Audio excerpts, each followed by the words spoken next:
Hello, I'm Esther Githu-Ewart. Welcome to Africa 54. Here's what's coming up.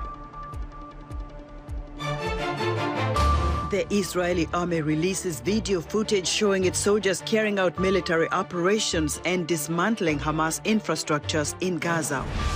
Britain's Supreme Court rules that the government's plan to send asylum seekers to Rwanda is unlawful. An INA technology report using artificial intelligence tools to make a positive impact in education, healthcare, and agriculture in Africa. All this and much more coming up on today's Africa 54.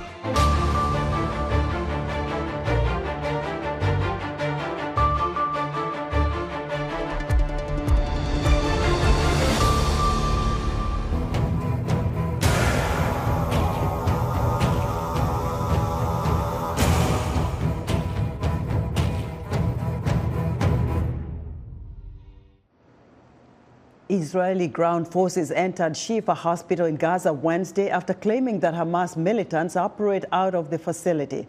Mohammed Zakut, the director of hospitals in Gaza, says Israeli tanks were inside the medical compound and that soldiers had entered buildings, including the emergency and surgery departments, which house intensive care units. The hospital has become a symbol of the widespread suffering of Palestinian civilians during the war between Israel and Hamas. The Israeli accusations that Hamas uses the hospital as cover for its fighters and has set up its main command center in and beneath Shifa Hospital has been denied by Hamas and Shifa Hospital staff. The Israeli army released video footage on Wednesday of what it says its soldiers carrying out military operations and dismantling Hamas infrastructures in Gaza. The video purportedly shows Israeli soldiers during a gun battle with Palestinians militants in Gaza. Reuters was not able to confirm the location or date of these videos. The Israeli army says the video also shows explosions in various Hamas infrastructure. More now on the Shifa Hospital in Gaza. Medics in the territory's biggest hospital were attempting to evacuate patients from a ward that was said to be hit by a shell in video released by Gaza's Ministry of Health on Wednesday. Medics moved patients on stretchers in what appears to be smoke and dust-filled corridors resulting from the shelling. More than 11,000 Palestinians have been killed since the war began, according to the health ministry in Hamas-run Gaza, which does not differentiate between civilian and militant deaths. About 2,700 people have been reported missing. Israeli officials say Hamas killed 1,200 people and seized around 240 captives in the surprise October 7th attack into southern Israel. A surge in attacks by Jewish settlers against Palestinian farmers is expected to reduce olive oil production in the West Bank, according to the Palestinian Farmers Union. Jan Bochat has that story. In the picturesque Palestinian village of Salfit, nestled in the northern West Bank, Jabal Abul Slimi, a seasoned farmer, is bracing for a challenging year. While his olive trees are thriving, he says he won't be able to harvest at least 30% of his groves. Like many Palestinian farmers, Slimi says he is too afraid to work on the farmlands that are close to the Jewish settlements around his village. At the gunpoint, they demanded to put all the equipment for harvest in his truck, and then demanded to put all the olives in his truck and told everybody to leave the area. Since the October 7th attacks by Hamas militants on Israel, incidents against Palestinian farmers have surged in the West Bank. The United Nations says an average of 7 attacks a day have been registered since the beginning of the war between Israel and Hamas. Most of them are committed by Jewish settlers who don't want Palestinian farmers to get close to their settlements. Here we are talking about 4,000 acres of olive groves that we are unable to harvest. Lefi Shalabi is the mayor of Termuz Aya, a Palestinian village that depends almost entirely on the olive oil production. He says that at least 60% of all olive trees here won't be harvested because the attacks have become too constant and too violent. We have a lot of olive trees up there, but we can't go there. They closed everything. The Palestinian Farmers Union says that production this year will fall by at least 60%, both due to the attacks and because the climate is changing here. 110,000 families depend directly on the olive groves only in the West Bank. Our estimations as a union, and we're the largest union in West Bank, for farmers, between 50 to 55% of Palestinian farmers will be unable to harvest. Olive production is the largest sector in the agriculture industry in the West Bank. Last year, farmers earned more than $120 million selling their olives and producing oil from it. This year, there will be less money for them. Yambuesha, VOA News, Southfit, the West Bank. Tens of thousands of Jewish Americans rallied on Tuesday in Washington in support of Israel. They called for the release of the hostages kidnapped by Hamas and to reject anti-Semitism. VOA's Veronica Balderas Iglesias reports from Washington. Under the watchful eye of several law enforcement agencies, thousands of Jewish Americans gathered Tuesday at the National Mall in Washington to express support for Israel and call for the release of the hostages kidnapped by the militant group Hamas during a terrorist incursion into Israel on October 7. Just like you have, Israel made a corridor so that Gazan refugees who wanted to leave, who were in fear of their lives, they made a safe passage for them. I'd like to see a safe passage for the 240 kidnapped Israelis that were taken from their homes. Everybody saw what Hamas did, and of course I crave for, to minimize civilian casualties. Rally goers also denounced all forms of anti-Semitism. I've never experienced so much anti-Semitism in my life. I'm used to anti-Semitism, but not at this level. There were also calls for the United States to ramp up its support to Israel. I think that more financial aid is needed. I think that making sure that the Middle East stays safe is a huge priority for the United States. Thousands of people who gathered for the March for Israel, there was a subgroup of people who had a different set of views about the conflict in the Middle East. They participated under the banner of the Peace Bloc and were led by lobbying groups such as J Street and the NGO Americans for Peace Now. Some questioned aspects of Israel's military offensive in Gaza. I wouldn't consider it a counter-demonstration. I would consider it a piece of the larger conversation. What we need immediately is we need a pause in the fighting. We need a humanitarian pause. We condemn Hamas's actions. However, we believe that to fight war crimes with more war crimes does not solve the problem. Others share their views on what should happen when the fighting ends. I'm in favor of a two-state solution. I think that's the only solution. We care about Israel deeply, and we care about the Palestinians, and we want to see both of those people with dignity, sovereignty, freedom. Despite the wide variety of opinions among Jewish Americans who participated in the March for Israel, and a couple of tense moments during encounters with Jewish Orthodox protesters on the sidelines of the main event, the rally was held and concluded in an environment of peace. Veronica Balderas Iglesias, VOA News, Washington. Attacks from Iranian-backed militants are not subsiding, with a multi-rocket attack coming within a half-kilometer of mission support sites Euphrates in eastern Syria on Tuesday. The U.S. says deterrence is working with Iran, but is it enough to stop the barrage of drones and rockets? VOA Pentagon correspondent Carla Bob has details. This video shows the latest U.S. attack against a training facility used by Iran's military and its proxies in eastern Syria. U.S. fighter jets struck the training center and this safe house Sunday in response to attacks on U.S. forces.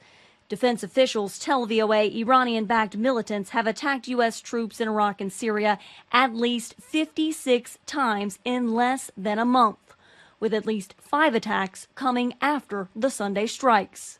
Will the Pentagon acknowledge that deterrence is not working with Iran? Is deterrence working? We feel that it is. We have not seen this war spread into a wider regional conflict. The strikes that we are taking is to signal and to message very strongly to Iran and their affiliated groups to stop.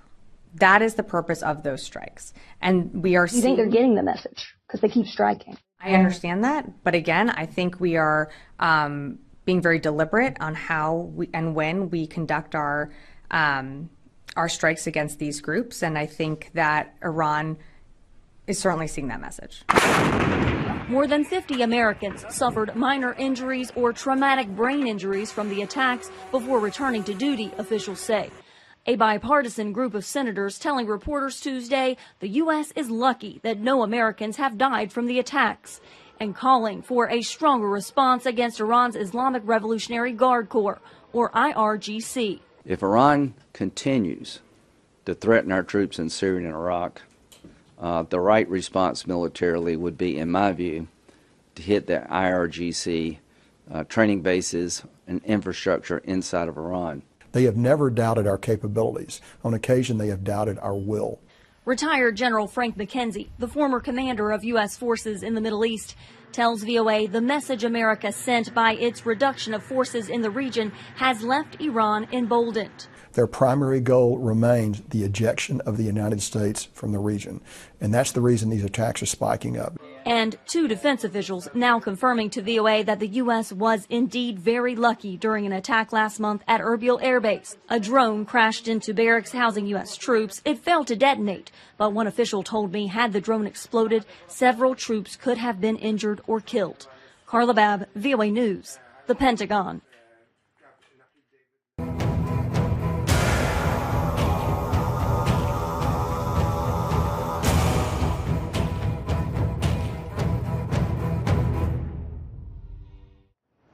The Supreme Court of the United Kingdom ruled on Wednesday that the government's plan to send asylum seekers to Rwanda is unlawful. The decision deals a massive blow to Prime Minister Rishi Sunak's major election pledge on immigration.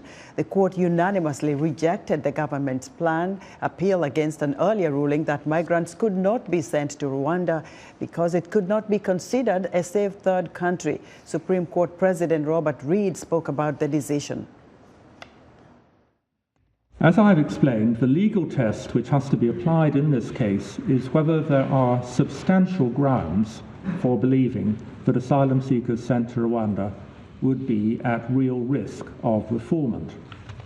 In the light of the evidence which I have summarized, the Court of Appeal concluded that there were such grounds. We are unanimously of the view that they were entitled to reach that conclusion. Indeed, having been taken through the evidence ourselves, we agree with their conclusion. We accept the Home Secretary's submission that the Rwandan government entered into the agreement in good faith, and that the capacity of the Rwandan system to produce accurate and fair decisions can and will be built up. Nevertheless, asking ourselves whether there were substantial grounds for believing that a real risk of refoulement existed at the relevant time, we have concluded that there were. The changes needed to eliminate the risk of refoulement may be delivered in the future, but they have not been shown to be in place now. The Home Secretary's appeal is therefore dismissed. There is also a cross-appeal on behalf of one of the asylum claimants who argues that the Rwandan policy is in breach of retained EU law, as well as being unlawful for the reasons that I've already explained. We reject that argument on the basis that under an Act of Parliament enacted in 2020, the EU provisions in question ceased to have effect at the end of that year. The cross-appeal is therefore also dismissed. The UK Migration and Economic Development Partnership envisions sending to Rwanda anyone who has made what the government calls dangerous or illegal journeys, such as by small boat or hidden track to Britain. For more discussion on the court ruling, I'm joined by Redouncienne Seward, chairperson and founder of PAC's Peace for the African Great Region. Redouncienne, welcome to Africa 54. Thank you very much for inviting me. Thank you. Right. Now, what's your reaction to the court's ruling? I was happy. As a Rwandan myself, I was born in Rwanda and I lived in Rwanda. I was there during the genocide. I know what it is to be unsafe, to live in a country which the human rights is abused and people are abused. So I was happy to see the decision not to send those people to Rwanda. It was good. It was good. It was great. No, I think people came here sick to be safe. They should be here because they came here. They didn't claim to go to Rwanda. They came to the UK because they felt safe here. But, you know, one may argue that the Rwanda of then, when the genocide happens, is not the Rwanda of today. And so what do you make of the government's reaction in Rwanda saying it takes issue with that ruling, that it's not a safe third country for the refugees to be taken to? Before I answer your question, I should say that our politicians always tell us different stories. I can tell you there was a documentary, an interview, which led by the Donkey last month, in which the interview was undercover. They interviewed the Rwandan ambassador here in the UK. They asked him about decision that policy of Rwanda to receive refugees from UK. The Rwandan ambassador himself dismissed that, said that was wrong. That decision was wrong. So I don't know what the Yolanda Macron is talking about. How can ambassador say that the policy is wrong and then the Macron said the Rwanda, the country is safe? For me, Rwanda is not safe. It's still not being safe. Well, Pridon, we'll have to leave it here, but it would have been great if that interview had been done, you know, in open and not, you know, pre-recorded without maybe the Rwandan ambassador knowing about it. I'm going to have to leave it there for now. Thank you very much for joining us. Pridon Seward is chairperson and founder of PACS, Peace for the African Great Region. Still to come, using artificial intelligence tools to make a positive impact across Africa. We'll be right back. This week on Straight Talk Africa, pro-Israeli and pro-Palestinian protesters have clashed in the South African city of Cape Town. This week, we'll look at the South African government's foreign policy amid the war in the Middle East. Why has this conflict hit such a nerve in some African countries and not in others?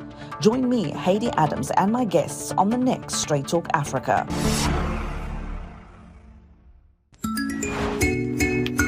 Journalists are often frustrated as they report on current events but have no capacity to influence change. But with solutions journalism, reporting can go beyond just covering what is wrong in society by also sharing positive and realistic perspectives on how people can solve widely shared problems. On this week's episode of Our Voices, we will discuss what solution journalism is.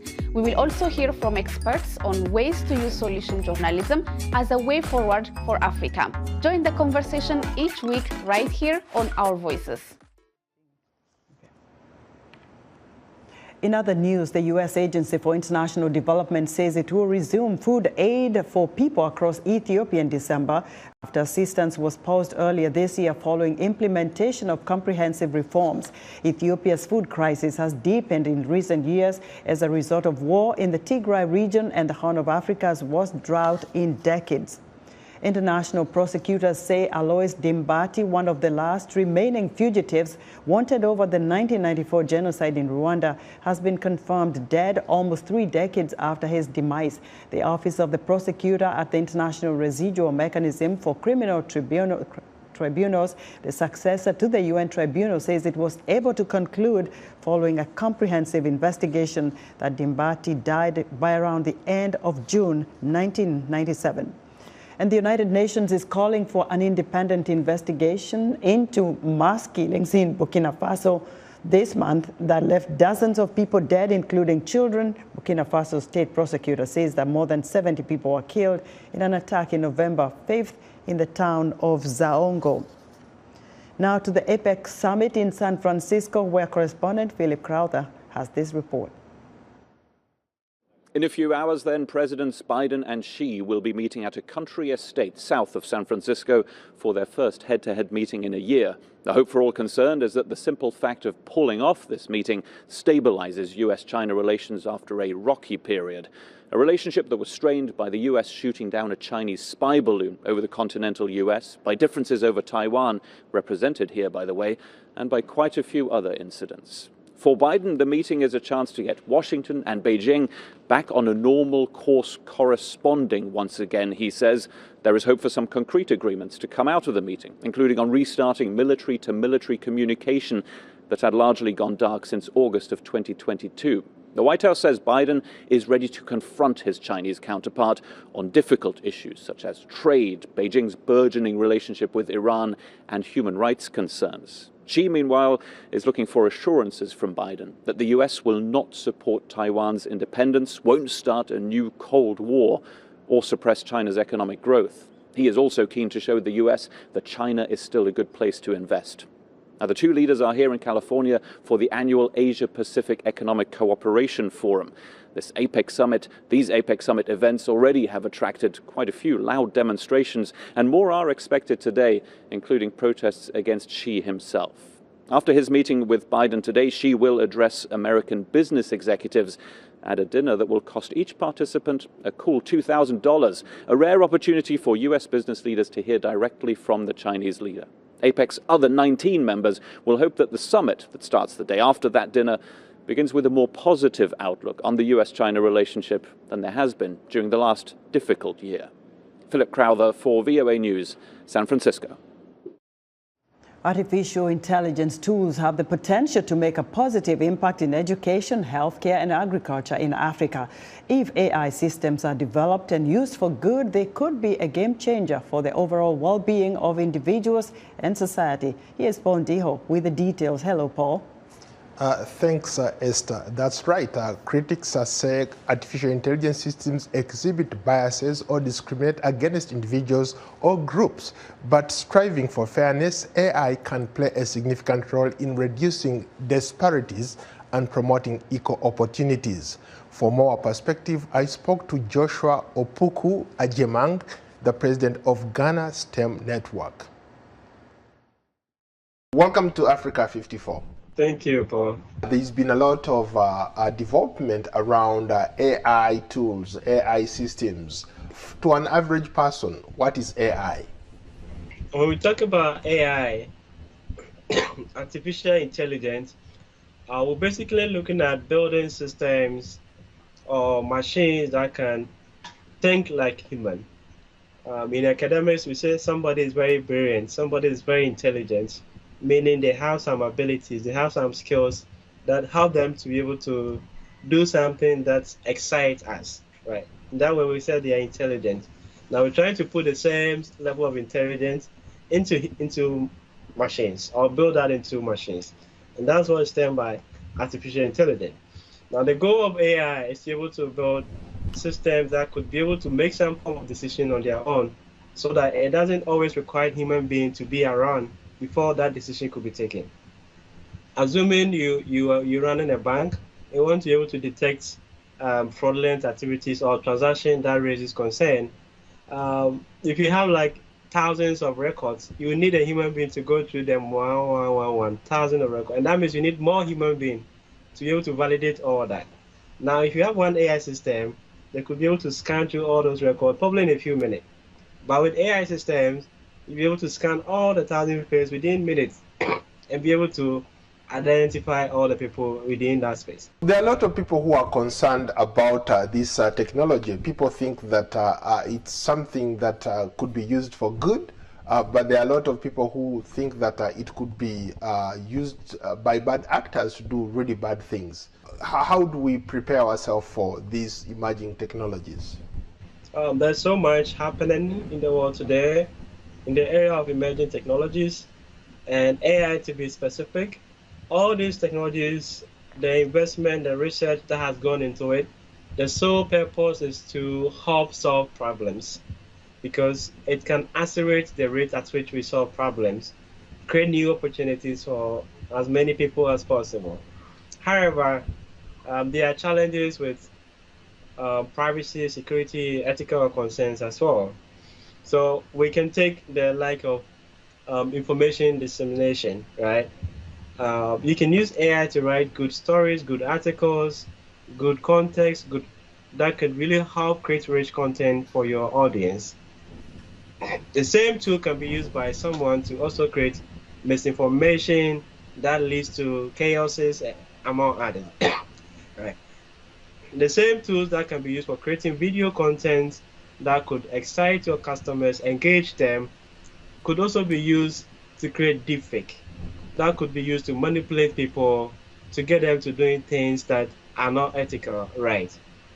So these are some of the concerns that we have when it comes to AI being used for good, and at the same time can be used for other bad activities as well. So there are all these challenges that we're still trying to figure out how to build safe AI systems, how to ensure that AI do not take over the world, and still ensuring that all the AI tools and systems we are building, it's built to serve humanity, not to destroy humanity. How about for people who are in different fields? There is also concern that this AI is going to take away their jobs. This AI could change the way business is done.